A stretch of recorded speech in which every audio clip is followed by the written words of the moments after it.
Hello दोस्तों, नमस्कार। स्वागत है आज के इस वीडियो में आपका। और मैं सुमित कुमार विश्वकर्मा तहे दिल से स्वागत करता हूं आपका। फ्रेंड्स, आज हम बात करने वाले हैं उस टॉपिक पर जिस टॉपिक पर हर व्यक्ति की रिक्वायरमेंट होती है। जी हां, हेल्थ के विषय पे आज हम बात करेंगे। और आज का जो हमारा टॉपिक है, मिरर ऑफ हेल्थ।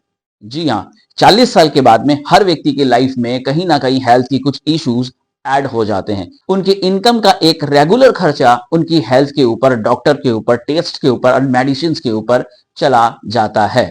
ऐसे में रिपोर्ट्स क्या कहती हैं, ऐसे में किन चीजों का ध्यान रखना चाहिए और किस तरह से हम एक बेटर हेल्थ को एंजॉय कर सकते हैं और कैसे एक डिजीज फ्री लाइफ रह सकते हैं, इन तमाम चीजों को लेकर आज का यह रिपोर्ट मैं आपके सामने पेश करना चाहूंगा। तो आज की इस रिपोर्ट जो है वो अपोलो हॉस्पिटल के माध्यम से पेश किया गया है।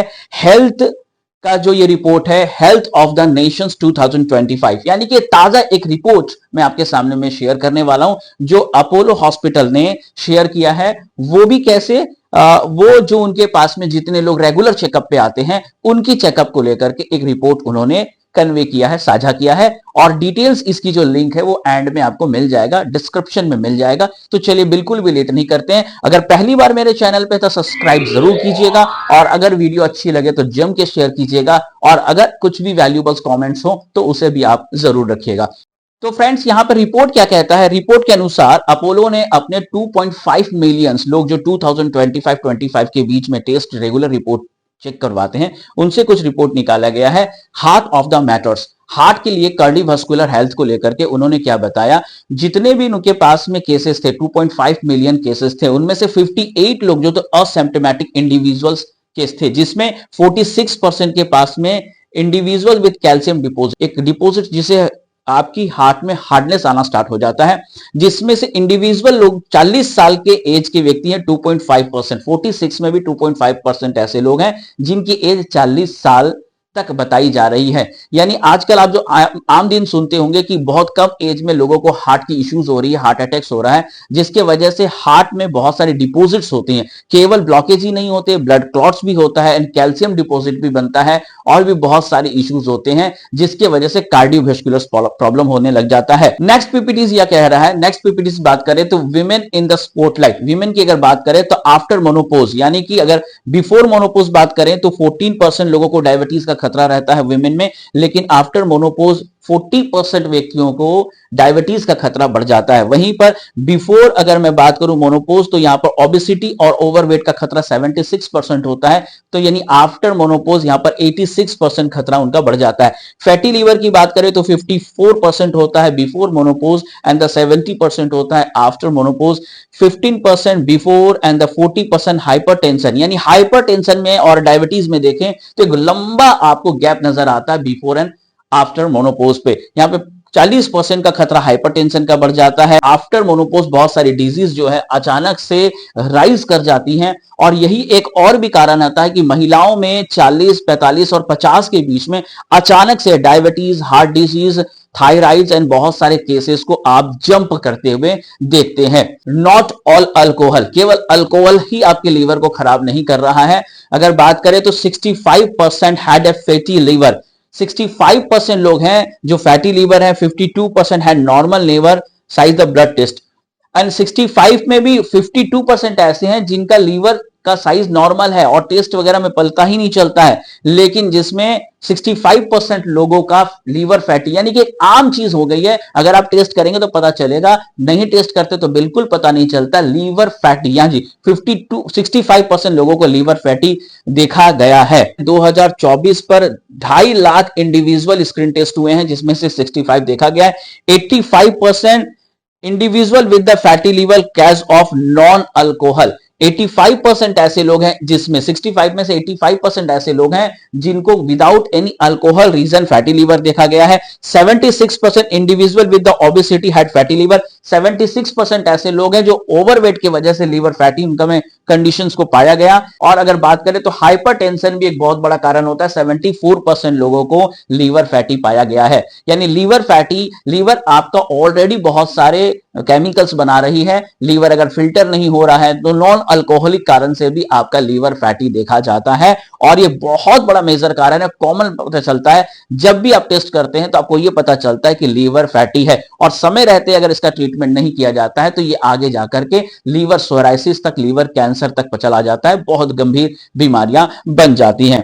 वहीं पर अगर बात करें स्ट्रॉन्ग इज अ ब्यूटीफुल, यानी विमेन अगर हेल्थ की बात करें तो विमेन हेल्थ में बहुत सारे लोगों को flexibility, strength and the balance की बीमारियां हो जाती हैं 40 एज पहुंचते पहुंचते, यानी 40 साल के अंदर अंदर में उनको ओवरवेट हो जाता है, फ्लेक्सिबिलिटीज कम हो जाती है। 78% individual shows 9 of the poor FSB, यानी कि फ्लेक्सिबिलिटी, स्ट्रेंथ एंड बैलेंस की प्रॉब्लम्स हो जाती है। अगर मैं बात करूं मेन में बिफोर 40 में 76% को, एंड 40 से 55 के बीच में 79% को, और 55 के बाद 81% व्यक्तियों में मेन में ये फ्लेक्सिबिलिटी की प्रॉब्लम नजर आती है। वहीं पर विमेन में 72%, 40 के बिफोर पे, 40 से 55 के बीच में 76%, और 55 के एज पर 85% महिलाओं को यह एफएसबी की प्रॉब्लम नजर आती है। वहीं पर इस स्लाइड की बात करें तो लेस एंड मोर, यानी कि 45% विमेन एंड द 26% मेन जो है एनीमिया के शिकार है, खून की कमी का शिकार है। और यहां पे अगर सर्वे देखा जाएगा तो आपको पता चलता है कि 16% मेन में एंड 46% वीमेन में 40 के बिफोर पे एनीमिया का शिकार होते हैं। कारण आप जानते हैं, पीरियड्स कारण होते हैं और भी बहुत सारे कारण होते हैं। खाना वो वही खा रही होती हैं जो घर के बाकी लोग खा रहे होते हैं, लेकिन उनमें एनीमिया का कारण बढ़ा हुआ दिखता है। वहीं 40 से 55 में 24% पुरुष और 46% महिलाओं को एनीमिया का शिकार देखा जाता है, लेकिन 55 पहुंचते पहुंचते पुरुषों में 43% और महिलाओं में 42% कारण देखा जाता है। क्योंकि समय के साथ में पुरुषों का हार्ड वर्क, पुरुषों की जीवन शैली के साथ न्यूट्रिशन का सेवन कम हो जाता है, और यह है जो एनीमिया का कारण यहां पर देखा जाता है। विटामिन बी 12 की कमी की बात करें तो 40 बिफोर पे पुरुषों में 49% विटामिन बी 12 की कमी, महिलाओं में 35%, 40 से 55 में पुरुषों में 40% विटामिन बी 12 की कमी, महिलाओं में 26%, और 55 के ऊपर अगर बात करें तो 26% पुरुषों में विटामिन बी 12 की कमी, और महिलाओं में 18% विटामिन बी 12 की कमी हो जाती है।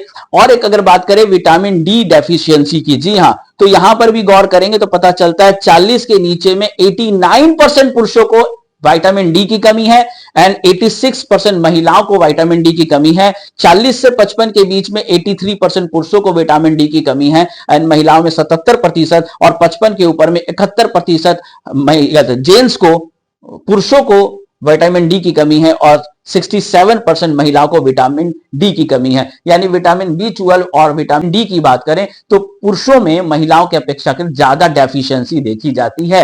अगर इस स्लाइड की बात करें तो यहां पे पता चलता है डायबिटीज में 40 साल के नीचे में 8% पुरुषों में और 5% महिलाओं में डायबिटीज होता है। वहीं पे 55 एज पहुंचते पहुंचते 46% से लेकर के 40% लोगों को डायबिटीज का खतरा रहता है। अगर मैं यहाँ पे वेट की बात करें तो पुरुषों में अगर बात करें तो 55% 40 साल के नीचे लोगों को ओबेसिटी के शिकार होते हैं। वहीं पर एज ऑफ 55 के आसपास पुरुषों में कम, बट महिलाओं में ज्यादा ओबेसिटी का शिकार देखा जाता है। हाइपरटेंशन की बात करें तो सेम रेशियो है, 8% महिलाओं में 40 से नीचे और पुरुषों में 21% हाइपरटेंशन का शिकार होते हैं। लेकिन 55 साल पहुंचते पहुंचते 40% के आसपास हाइपरटेंशन का शिकार होते हैं। और ये विभिन्न कारण है, ओबेसिटी की बात करें, डायबिटीज की बात करें तो हाइपरटेंशन की बात करें, ये सारे लाइफस्टाइल डिजीज हैं जो आपकी बहुत बड़ा बजट और आपकी घर की सुख शांति को हॉस्पिटल की ओर लेकर जाते हैं, टेस्ट की ओर लेकर जाते हैं, और आपकी पैसे को भी खर्च करते हैं, और फिर भी आप एक हेल्दी लाइफ को एंजॉय नहीं कर पाते हैं। एंड तक जरूर बने रहिएगा, हम इसके कॉज, रीजन एंड सॉल्यूशन पे भी बात करने वाले हैं। जो भी मेरा अनुभव है उसके साथ मैं आपको शेयर करने वाला हूं। अगर डिप्रेशन की बात करें फ्रेंड्स, तो डिप्रेशन में आप ध्यान देंगे तो पता चलता है मेन में 6% और 5% का अंतर होता है। विमेन में 8%, 7%, 6%, यानी मेच्योरिटी के साथ डिप्रेशन घटता है, लेकिन यंग एज में, टीन एजर में ये ज्यादा देखा जा रहा है। मेन एंड विमेन दोनों में 40 के पहले करियर का डिप्रेशन, अपनी जॉब का डिप्रेशन, अपनी फैमिली का डिप्रेशन, और साथ साथ में अपनी एजुकेशन को लेकर के 40 बिफोर पे डिप्रेशन ज्यादा देखा जा रहा है, टीन एजर में ज्यादा यह देखा जाता है, जहां पे 47,000 लोगों में ये टेस्ट किया गया और यहां पर ये रिजल्ट आपके सामने में आया हुआ है। अगर स्लीपिंग की बात करें तो मेन एंड वुमेन में 40 के नीचे में 53,000 व्यक्तियों में यह टेस्ट किया गया, 53,000 पर्सन में ये टेस्ट किया गया, जहां पर यह समझ में आता है जो स्लीपिंग की बीमारियां हैं 40 साल के नीचे में 7% पुरुषों में, 1% महिलाओं में और 55 साल पहुंचते पहुंचते 68% पुरुषों में और 22% महिलाओं में नींद की समस्याएं आती हैं। तो फ्रेंड्स, अब हम बात कर रहे हैं द सी वर्ल्ड यानी कैंसर वर्ल्ड की। कैंसर वर्ल्ड जहां पे भयानक बीमारियां चारों तरफ फैलती जा रही है, बहुत ज्यादा पैसा खर्च होता है, उसके बाद भी इस बीमारी के नाम से लोग डरते हैं। अगर विमेन में बात करें तो common breast cervical cancer and the ovary cancer है। अगर मेन में बात करें तो lungs, mouth and prostate cancer देखे जाते हैं। अलग अलग देशों की यहां पे बात करें, यहां पर इंग्लैंड की बात करें, चाइना की बात करें, इंडिया की बात करें और अमेरिका की बात करें तो पता चलता है सबसे ज्यादा केस अगर देखा जाता है तो इंडिया में यहां पर देखा जा रहा है। तो अलग अलग कंट्री की बात करें तो माय डियर फ्रेंड यहां पता चलता है यूएस में, चाइना में, यूके में 63, 50 एंड 63 इयर्स में जाकर के ब्रेस्ट कैंसर होता है, लेकिन इंडिया में 53 एज तक पहुंचते पहुंचते ब्रेस्ट कैंसर के केसेस देखे जाते हैं। सर्विकल कैंसर की बात करें तो यूएस में 50 इयर्स, 60 इयर्स आपके चाइना में एंड आपका यूके में 50 इयर्स पे देखा जाता है, बट 49 इयर्स के अंदर अंदर सर्विकल कैंसर देखे जाते हैं विमेन में। और लंग्स कैंसर की बात करें तो 70 years, 60 year, 75 years, but India में 61 इयर्स के अंदर देखे जाते हैं। बहुत कम एज में यहां पर कैंसर देखे जाते हैं। स्टूडेंट इन स्पॉटलाइट, स्टूडेंट की बात करें तो पता चलता है sugar coated 2% of college student had high blood glucose level which might indicate a risk of developing diabetes। यानी बच्चे बहुत ज्यादा सुगरी प्रोडक्ट खा रहे हैं, आइसक्रीम हो या फिर बहुत सारे ऐसे प्रोडक्ट जो हाई ग्लूकोज होते हैं, जिसके वजह से उनमें डायबिटीज का खतरा बढ़ जाता है। याद रखिएगा 30 से पहले पहले अगर आपकी बॉडी ज्यादा शुगर यूज करती है, कंज्यूम करती है, तो इंसुलिन का खपत ज्यादा आपकी बॉडी करती है एंड इन फ्यूचर जो इंसुलिन की रिक्वायरमेंट होती है उनका जब प्रोडक्शन बंद हो जाता है तो डायबिटीज होने का खतरा बढ़ जाता है। 30 साल के पहले पहले अगर आप अपने बॉडी में शुगर को या हाई ग्लूकोज को कम कंज्यूम करते हैं तो फ्यूचर में डायबिटीज का खतरा कम रहता है। तो फ्रेंड्स, हमने बहुत सारे टॉपिक पे बात करी, डायबिटीज पे बात करी, हाइपरटेंशन, कैंसर, स्टूडेंट्स, विमेन, सब पर बात करी। अगर हम सॉल्यूशंस की बात करें एंड प्रॉब्लम्स की बात करें तो सबसे पहले हम प्रॉब्लम्स पे देखते हैं रीजन क्या है, कारण कुछ भी हो बीमारी का। जो आज की लाइफस्टाइल में अगर देखा जाता है, पहला है पुअर फूड हैबिट। जी हाँ, वर्तमान लाइफस्टाइल में हम बहुत फास्ट के लिए, टेस्ट के लिए, फैशन के लिए, स्टाइल के लिए हम बहुत सारे ऐसे फूड्स खाते हैं जो हमारी हेल्थ के लिए अच्छा नहीं होता। आप सब जानते हैं, बताने की जरूरत नहीं है। Junk food, fast food, fried food, freeze food, packet food, ये हमारी लाइफ का एक बहुत अहम हिस्सा हो गया है, वहां में हमें रिप्लेस करना चाहिए। आगे हम इस पर बात करेंगे। सेकंड रीजन क्या है, lack of physical activity. Physical activity बहुत कम हो गई है, हम एक सिटिंग लाइफस्टाइल को एंजॉय कर रहे हैं, हम ज्यादातर बैठे कंप्यूटर एंड स्क्रीन के आगे बात कर रहे हैं, बच्चे भी कम खेलने को जाया करते हैं। एंड अगर बात करें ऑफिस की जो वर्किंग आवर है उसके ऊपर बात करें तो फिजिकल एक्टिविटीज हमारी कम हो रही है, ये एक रीजन माना जाता है। एक्सपर्ट्स के अनुसार स्ट्रेस एक बहुत बड़ा रीजन है आपकी हाइपरटेंशन का, आपके डिप्रेशन का, आपके कैंसर का, आपके लीवर फैटी का, आपके डायबिटीज का बहुत बड़ा कारण एक स्ट्रेस माना जा रहा है। साथ में अगर हम देखें तो ओबेसिटी जो बहुत तेजी से ग्रो कर रही है, ओबेसिटी चाहे वो सिटिंग लाइफस्टाइल हो या किसी और फूड की वजह से, हैबिट की वजह से हो, ओबेसिटी डायरेक्ट स्ट्राइक करती है। 50% से ज्यादा आपकी शारीरिक बीमारी को होल्ड करती है, केवल ओबेसिटी एक रीजन माना जाता है। वहीं पे स्मोकिंग एंड अल्कोहल एक रीजन माना जाता है। हमारी जो स्मोकिंग एंड अल्कोहल है बहुत सारी बीमारियों का कारण माना जाता है। और हेरिडिटी यानी कि आपकी अगर फैमिली में अगर ऑलरेडी से thyroid, diabetes, blood pressure, cancer ऐसी हैं तो अचानक हमारे शरीर पर जैसे जैसे एज बढ़ता जाता है उसका असर भी देखा जाता है। ये कुछ मेजर रीजन है जो एक्सपर्ट्स हमें बताते हैं। आज हम सॉल्यूशन की ओर लेके चलते हैं। सॉल्यूशन एक ऐसा सॉल्यूशन जो आपको लाइफ टाइम याद रहेगा और ये एक्सपर्ट्स के अनुसार कुछ सॉल्यूशन मैं आप तक पहुंचाना जा रहा हूं। एक्सपर्ट ये कह रहे हैं एक्टिव लाइफस्टाइल, ABCD। जी हाँ, इसको याद रखेंगे, ABCD। या एक्टिव लाइफस्टाइल होनी चाहिए, बैलेंस डाइट होनी चाहिए, C फॉर क्लींजिंग होनी चाहिए और D फॉर डिफेंस यानी इम्यून सिस्टम आपका स्ट्रांग होना चाहिए। अगर ये ABCD अगर आप अपने हेल्थ के लिए याद रखते हैं तो आपका लाइफ बेहतरीन रूप में आप एंजॉय कर पाएंगे। इसमें थोड़ी सी डिटेल्स में मैं आपको हाईलाइट करना चाहूंगा। एक्टिव लाइफस्टाइल की बात करें तो डेली फिजिकल एक्टिविटी जरूर करें। आपका एज जितना है उतने मिनट आप शरीर को जरूर दें। आप स्ट्रेचिंग करें, योगा करें, एक्सरसाइज करें, आप सीढ़ियां चढ़ें, आप कुछ भी काम कर सकते हैं, रनिंग वॉकिंग कुछ भी कर सकते हैं। जितनी आपकी एज है उतना समय आप जरूर फिजिकल एक्टिविटी जरूर करें। अगर आप 30 साल के तो 30 मिनट जरूर दीजिए। अगर आप 26 साल के तो 26 मिनट जरूर दीजिए। 50 साल के तो 50 मिनट आप जरूर दीजिए। वॉकिंग कीजिए, जॉगिंग कीजिए, कुछ भी कीजिए, बट फिजिकल एक्टिविटी को इन्वॉल्व कीजिए। ब्रेक सिटिंग यानी कि बैठे बैठे अगर काम कर रहे हैं तो हर आधे घंटे में आप एक बार वॉक कर सकते हैं। हर आधे घंटे में आप 2 से 3 मिनट का वॉक ले सकते हैं।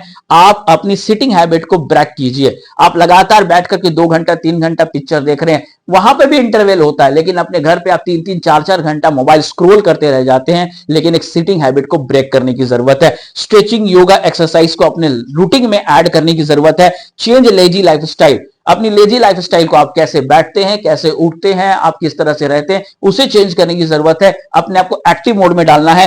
Participate in any outdoor activity. आप बैडमिंटन खेल सकते हैं, क्रिकेट खेल सकते हैं, आप बहुत सारे गेम्स में आप पार्टिसिपेट ले सकते हैं। आपकी हॉबी को चूज कीजिए और हॉबी को आप अपने फिजिकल एक्टिविटी का एक हिस्सा बनाइए। अपने बच्चों के साथ आप खेल सकते हैं। वटेवर आप किसी भी तरह से एक एक्टिव लाइफस्टाइल को आपको रूटीन्स बनाना है, ये एक बहुत बड़ा सॉल्यूशन हो सकता है। बैलेंस डाइट की बात करें तो आपको कम से कम 3 से 4 लीटर वाटर, आपके बॉडी वेट का 5% वाटर कंज्यूम करना जरूरी है। ये आपकी बॉडी को डिटॉक्स करने में काम करता है। बैलेंस डाइट की बात करें तो fresh vegetable, seasonable vegetable and fruit को जरूर ऐड करें। सीजनेबल वेजिटेबल एंड फ्रूट्स आपके लिए जरूरी न्यूट्रिशन कुदरत ने हमें बनाया हुआ है। कुदरत ने, प्रकृति ने बनाया हुआ हमें, और प्रकृति ने फल एंड वेजिटेबल्स को बनाया हुआ है। सीजन अनुसार हमारे साथ में बहुत सारे न्यूट्रिशन की रिक्वायरमेंट होती है। ये कुदरती नेचर्स का ज्ञान है जिसके माध्यम से हमें जो seasonable fresh vegetables and fruits है उसका सेवन जरूर करना चाहिए और अच्छी मात्रा में करना चाहिए। टाइमली ईटिंग का जरूर ध्यान दें,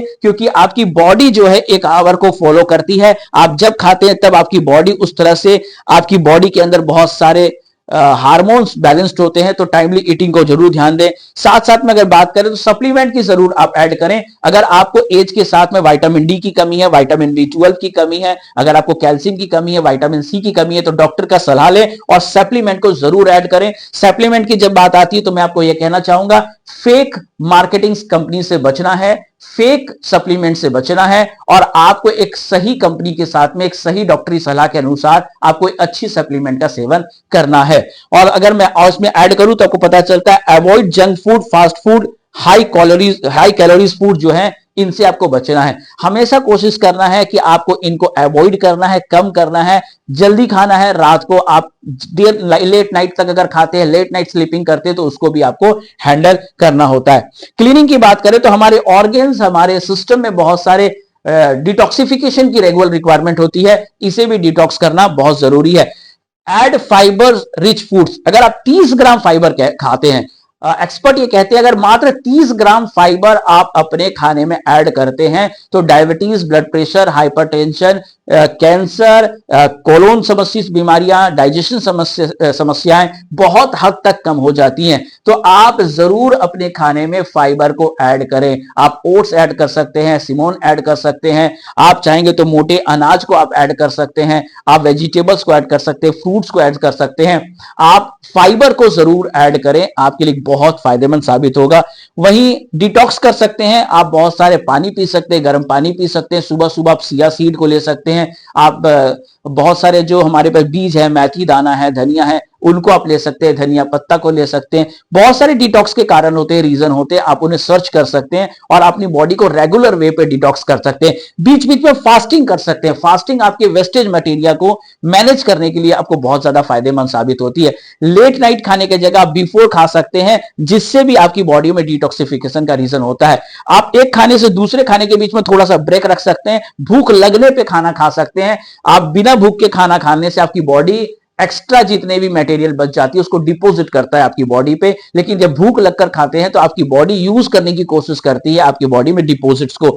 वहीं पे अगर बात करें तो स्वेटिंग इज गुड, थोड़ा पसीना बहाएं। किडनी ही केवल आपकी बॉडी में फिल्ट्रेशन का काम नहीं करता, आपका स्किन भी वन टाइप ऑफ किडनी का काम करता है। लोग सुना बात लेते हैं, लोग स्टीम बात लेते हैं। सो आप भी स्वेटिंग थोड़ा सा ध्यान दें, कभी कभी विदाउट एसी विदाउट पंखा ही रह जाए, कभी कभी सन बात करने की कोशिश करें, कभी कभी वॉकिंग जॉगिंग के समय आपकी जो पसीना निकल रहा है उस पसीने को निकलने दे।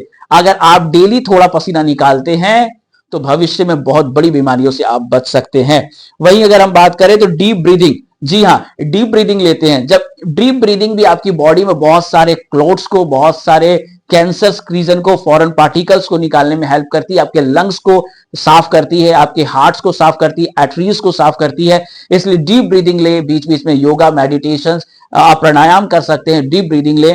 और डीप ब्रीदिंग भी आपके लिए बहुत अच्छा क्लीनिंग का कारण हो सकता है, डिटॉक्स का कारण हो सकता है। First meal is the day is most important. अगर सुबह सुबह आप बेड टी ले रहे हैं तो सुबह सुबह आपने अपनी बॉडी को एसिडिक मोड में डाल दिया। सुबह सुबह आप ऐसा कुछ खा रहे हैं जो आपकी बॉडी को एसिडिक में कन्वर्ट करता है, तो आपकी बॉडी एसिडिक हो जाएगी। इसीलिए सुबह सुबह जो पहला फूड होना चाहिए आपका अल्कलाइन फूड होना चाहिए। लोग पहले पहले सुबह सुबह का जो फूड होता था बहुत सोच कर लिया करते थे, तो आप पहला ग्रीन फाइबर आप जरूर ऐड कर सकते हैं। सुबह आप पालक है, या आप सुबह सुबह एलोवेरा का जूस ले सकते हैं, एवोकाडो का जूस ले सकते हैं, आप चाहेंगे तो लौकी का जूस ले सकते हैं, आप तुलसी का जूस ले सकते हैं, आप पीपल के पत्ते का है या मोरिंगा जूस ले सकते हैं। कुछ भी आप ऐसा ले। सुबह का आपका फर्स्ट जूस जो होना चाहिए डिटॉक्स जूस होना चाहिए, फाइबर जूस होना चाहिए।